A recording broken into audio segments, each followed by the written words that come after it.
Assalamualaikum warahmatullahi wabarakatuh. Perkenalkan, nama saya Putri Alia Aditya, NIM 2021-11017, kelas 2A Manajemen. Di sini saya akan menjawab soal UAS Bahasa Indonesia dari dosen pengampu yaitu Pak Irfai.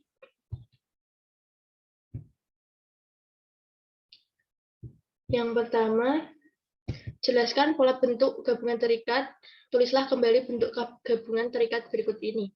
A. Adi plus kuasa. B. Catur plus tunggal. C. Dwi plus warna. D. Ekstra plus kurikuler. E. Kontra plus revolusi. F. Purna plus wirawan. G. Sabta plus krida. H. Sub plus bagian. Jawabannya, bentuk gabungan terikat adalah bentuk bahasa yang perlu bergabung dengan unsur lain agar dapat dipakai dengan makna yang jelas. Bentuk terikat ditulis serangkai dengan kata yang mengikutinya. Jika diikuti dengan kata dasar, bentuk terikat ditulis tanpa jeda atau spasi. Namun, apabila digabungkan dengan bentuk turunan atau kata berimbuhan, maka penulisannya harus dipisah. Seperti A, Adi plus kuasa digabung menjadi Adi kuasa. B, catur plus tunggal digabung menjadi catur tunggal. C, dwi warna digabung menjadi dwi warna. D, ekstra plus kurikuler digabung menjadi ekstra kurikuler. E, kontra plus revolusi digabung menjadi kontra revolusi. F. Purna plus wirawan digabung menjadi purnawirawan.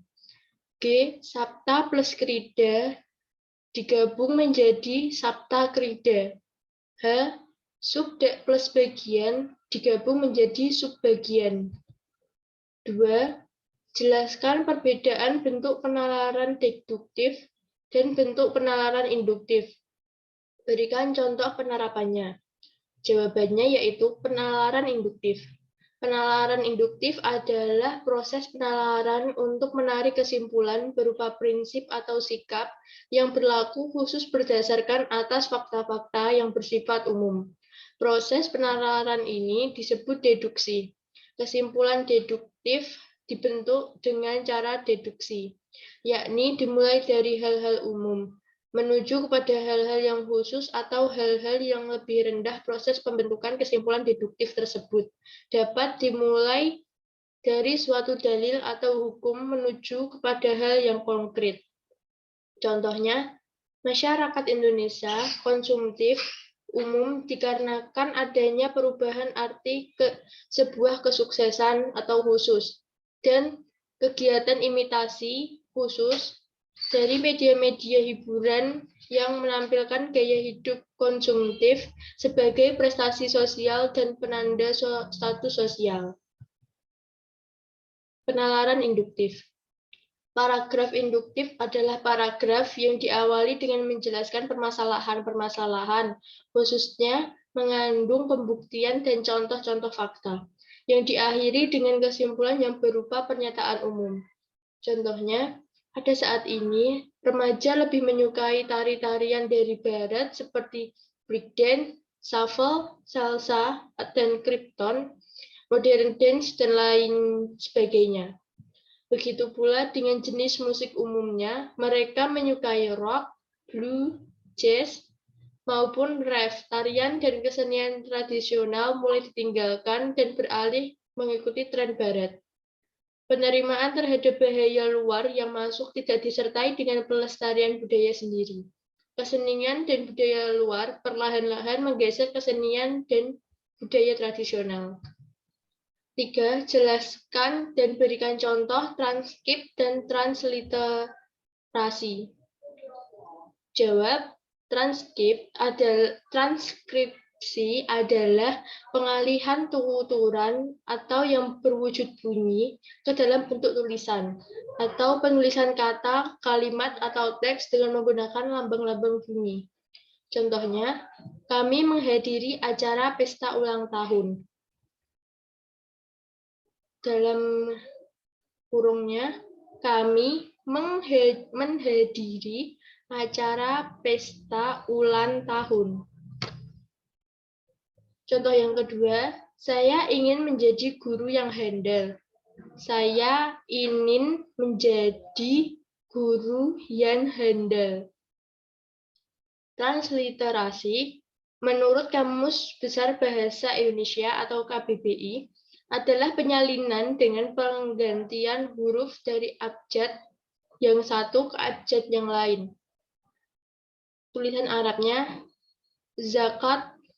zakatul mal ditulis zakat al-mal.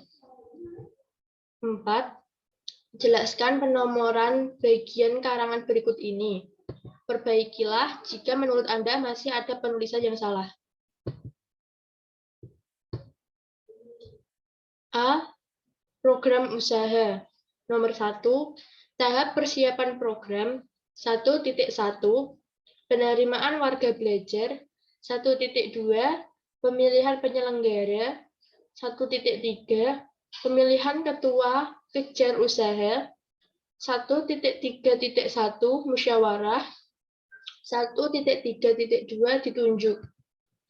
Jawaban yang benar, pembenaran nomor 1, program usaha atau bab itu ditulis paling pojok kiri.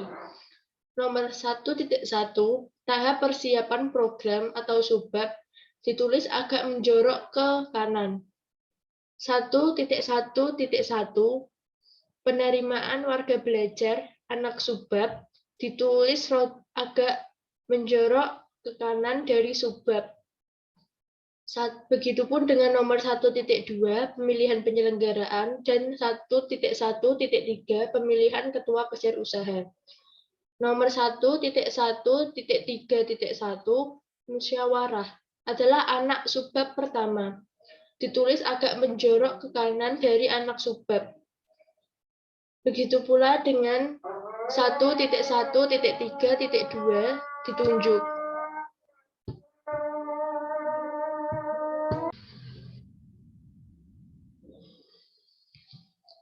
Soal yang kelima, jelaskan cara penulisan gelar akademik yang benar. Jawab soal berikut ini, jika masih salah penulisannya, segera diperbaiki. A. Bayu Maharani, S.S. B. R.M. Pratama, M.M. C. Dr. Irfai Fatur Rahman, SPD, MPD. D. DRS Muhammad Kanzanuddin, MPD. E. Prof. Dr. Ahmad Ulin Nuha, MPD. Jawab, penulisan gelar yang benar adalah A. Bayu Maharani, S.S. B. R.M. Pratama, M.M. C. Dr. Irfai Fatur Rahman, S.PD dengan D kecil, M.PD D-nya kecil.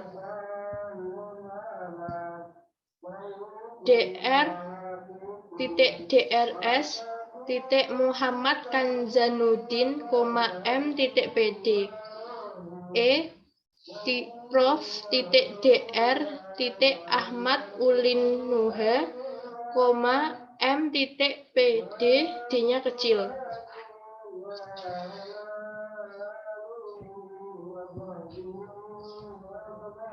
6. Jelaskan penggunaan tanda elipsis, tanda siku, dan tanda kurung. Berikan contoh penggunaan tanda tersebut dalam kalimat. Jawab. 1. Tanda baca elipsis bentuknya adalah seperti dalam kurung biasa. Terdapat yaitu 3 tanda titik yang disusun secara berurutan. Tanda baca elipsis berfungsi untuk menandakan kalimat yang terputus-putus. menghilangkan sebuah kata dalam kalimat, memberikan jeda atau jarak dalam sebuah pembicaraan. Contoh, titik-titik 3 berurutan, enak sekali masakan ini. Yang kedua, tanda baca kurung siku. Dipakai untuk mengapit keterangan yang ada di kalimat penjelas. Contoh, cara penulisan tersebut dapat dilakukan dengan notasi ilmiah. Dalam kurung biasa, contoh dalam tabel, dalam kurung siku, lihat halaman 22. Yang ketiga, tanda baca kurung biasa, yang digunakan untuk mengapit angka atau huruf yang merinci suatu urutan. Contoh, penulisan kalimat dalam bahasa Indonesia harus sesuai dengan EYD dalam kurung biasa, ejaan yang disempurnakan. Soal yang ketujuh, jelaskan 3 cara penalaran induktif meliputi generalisasi, analogi, dan hubungan sebab akibat kausal. Jelaskan secara satu persatu disertai dengan contohnya. Jawab. 1. Generalisasi adalah sebuah proses penalaran yang bertolak dari sejumlah gejala atau peristiwa yang serupa untuk menarik kesimpulan mengenai semua atau sebagian dari gejala atau peristiwa yang bersangkutan. Contoh, seorang anak melakukan jogging setiap hari. Seorang ibu melakukan jogging setiap hari. Generalisasinya, anak dan ibu melakukan jogging pada setiap pagi. Yang kedua, analogi adalah perbandingan yang menunjukkan kesamaan antara dua barang atau sesuatu hal yang dibandingkan. Contoh, mendidik anak sama seperti merawat sebuah tanaman. Dalam merawat tanaman, kita mesti merawat mereka secara telaten dan sabar, sehingga tanaman yang kita rawat bisa bertumbuh dengan semestinya. Begitu juga dengan mendidik anak. Perlu adanya ketelatenan dan kesabaran ekstra agar mereka dapat bertumbuh dengan semestinya. Oleh karena itu, kita harus mendidik anak kita dengan telaten dan sabar seperti halnya kita merawat tumbuhan. Yang ketiga, sebab akibat atau kausal. Menyatakan bahwa semua peristiwa yang terjadi di dunia ini terjalin dalam rangkaian sebab akibat. Contohnya, Andi suka membantu sesama tanpa pamrih. Dia juga selalu baik terhadap semua orang. Kalimat tersebut merupakan akibat. Sikapnya yang sopan membuat dia mudah diterima di lingkungan mana saja. Tidak hanya itu, dia juga memiliki tutur kata yang lembut. Kalimat tersebut merupakan kalimat sebab. 8. Jelaskan yang dimaksud dengan silogisme. Berikan contoh silogisme. Jawab. Silogisme adalah suatu pengambilan kesimpulan dari dua macam keputusan yang mengandung unsur yang sama dan salah satunya harus universal. Suatu keputusan yang ketiga yang kebenarannya sama dengan dua keputusan yang mendahuluinya. Dengan kata lain, silogisme merupakan pola berpikir yang disusun dari dua buah pernyataan dan sebuah kesimpulan. Contoh, yang pertama, semua makhluk mempunyai mata. Premis mayor. Yang kedua, si kacong adalah seorang makhluk. Premis minor. Yang ketiga, jadi si kacong mempunyai mata. Merupakan kesimpulan. Soal yang ke-9, apa yang dimaksud dengan konjungsi? Sebutkan jenis-jenis konjungsi dan berikan contoh penerapan konjungsi. Jawab. Pengertian konjungsi dalam pengertian sempit, konjungsi sering didefinisikan sebagai kata hubung. Konjungsi merupakan salah satu tipe kohesi gramatikal yang biasanya dilakukan dengan menghubungkan suatu unsur terhadap unsur lain dalam tulisan. Pengertian konjungsi dalam KBBI adalah kata maupun ungkapan penghubung antara frasa, antar kata, antar kalimat, dan antar klausa. Jenis-jenis konjungsi dan contoh penerapannya. Yang pertama, konjungsi adjektif. Merupakan kata penghubung yang memberikan keterangan tambahan. Itulah mengapa jenis yang satu ini sering juga disebut dengan kata penghubung gabungan, tapi tanpa mengubah keterangan di dalam kalimat sebelumnya. Contoh konjungsi adjektif adalah dan, bahkan, selain itu, serta. Contoh kalimatnya, Surya bermain di lapangan dan Yovita pergi ke perpustakaan. Yang kedua, konjungsi adversatif. Merupakan kata penghubung yang menghubungkan kedua gagasan yang berlawanan atau menyatakan kontra.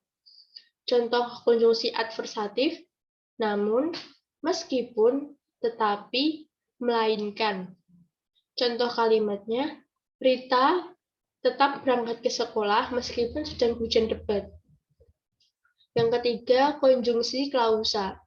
Konjungsi klausa merupakan kata penghubung yang memiliki fungsi untuk menghubungkan dua gagasan yang memiliki hubungan sebab akibat. Biasanya kita sering mengucapkan atau menuliskan kata jadi.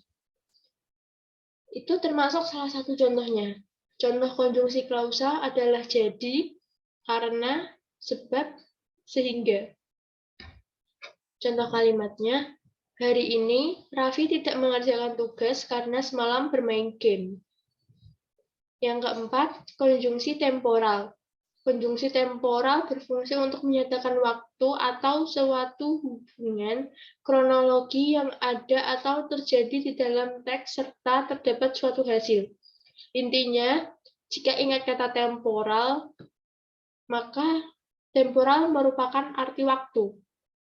Contoh, kemudian, lalu, setelahnya, sebelumnya.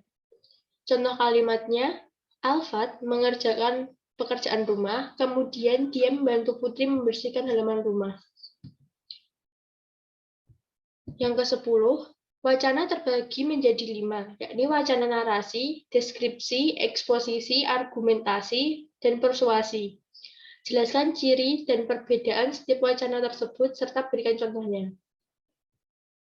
Jawab, wacana narasi atau biasa disebut dengan wacana penceritaan atau wacana penuturan, merupakan wacana yang menceritakan suatu hal atau kejadian melalui penonjolan atau tokoh.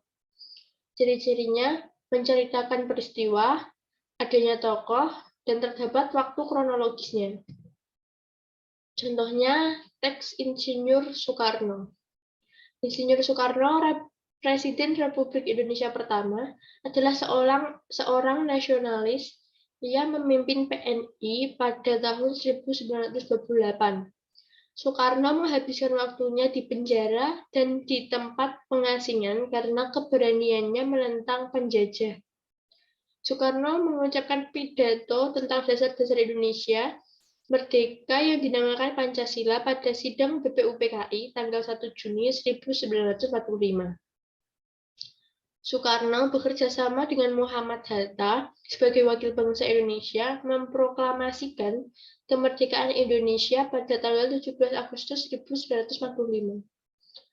Ia ditangkap Belanda dan diasingkan ke Bengkulu pada tahun 1948.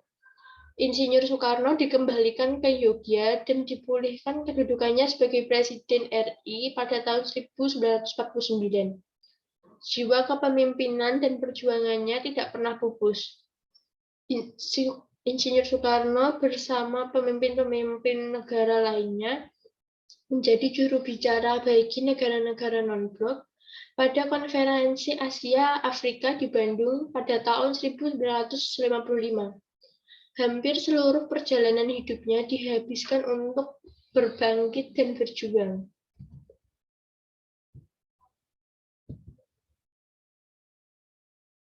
Yang kedua adalah wacana deskripsi. Merupakan wacana yang menggambarkan suatu objek secara detail dari segi sehingga objek tersebut dapat dilihat, didengar, ataupun dirasakan.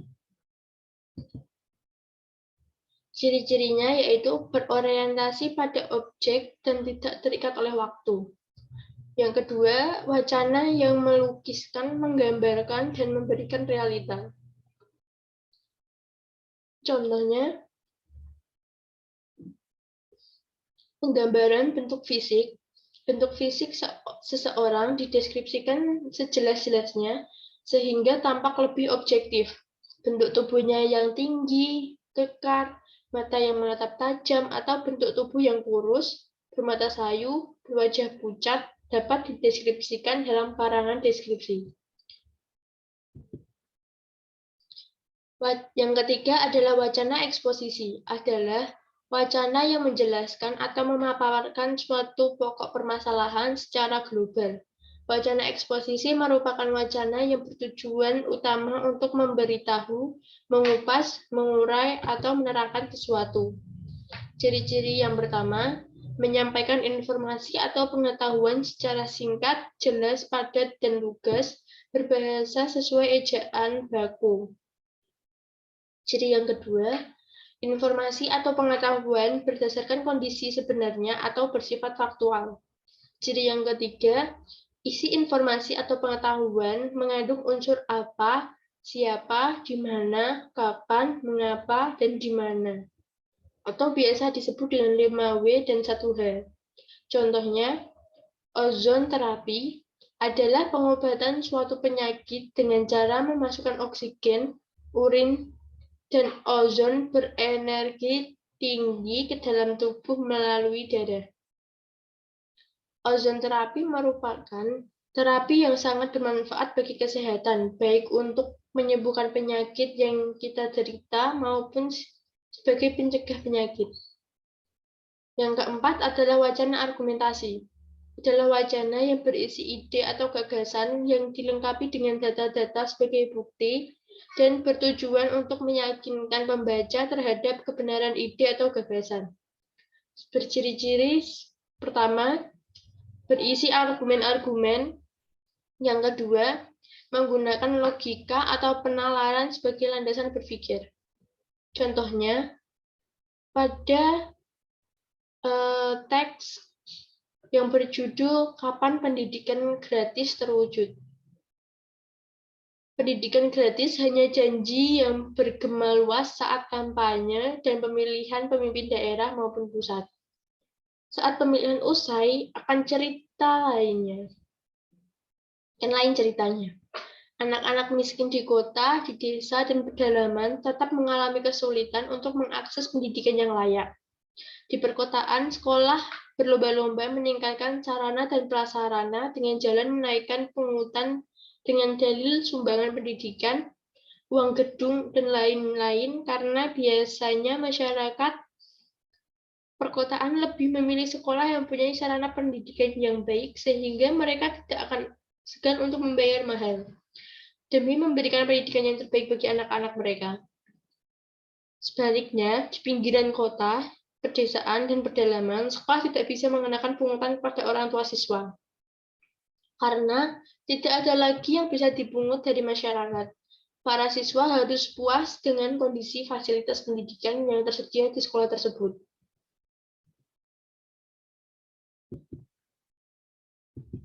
Yang kelima, wacana persuasi adalah wacana yang berisi rayuan, ajakan, himbauan, atau harapan.